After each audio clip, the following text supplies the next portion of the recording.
भाऊसाहेबांची बायको आणि भाऊसाहेब यांचं अत्यंत प्रेम होतं, व्यवहारादृष्टीनं फार प्रेम होतं.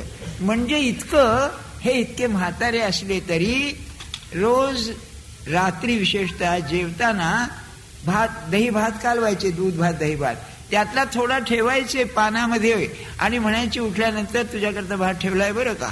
असं बघा, इतकं प्रेम. म्हणजे त्या प्रेमाला लाज सुद्धा नाही. लक्षात घ्या किती प्रेम आहे.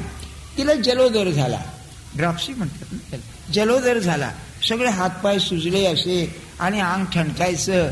तर त्यानं सिरियस जेव्हा झाल्या तेव्हा मंडळीने पहारे केले. तात्यासाहेबांच्याकडेच असत त्या पहारे, म्हणजे 2-2 तासाचे आपण, किंवा बाई केव्हाही जाईल या अर्थानं. तर पहाटे 4 ते 6 भाऊसाहेबांचा पहारा. बरं का, मला काय सांगायचंय तुम्हाला, इतकं प्रेम असणारे हे नवरा बायको, भाऊसाहेबांनी शेवटी महाराजांच्या ठिकाणी आपल्याला केंद्रित केलं होतं. बरं, तेव्हा ती काय म्हणायची, ते काय करायचे, खोलीत असायची ती, बाहेर व्हरांडा होता, त्या व्हरांड्यामध्ये भाऊसाहेब फेऱ्या घालत आणि जप करत. तेव्हा ती काय म्हणायची, अहो माझ्या जवळ येऊन बसा हो थोडे, असं ते भाऊसाहेबने स्वतः मला सांगितलेलं. तर म्हणाली, ते 2-3 वेळा असं म्हणल्यावर मी तिला म्हटलं, अगं आता महाराजांना हाक मार, ते तुला जास्त उपयोगी पडतील, मी नाही पडणार.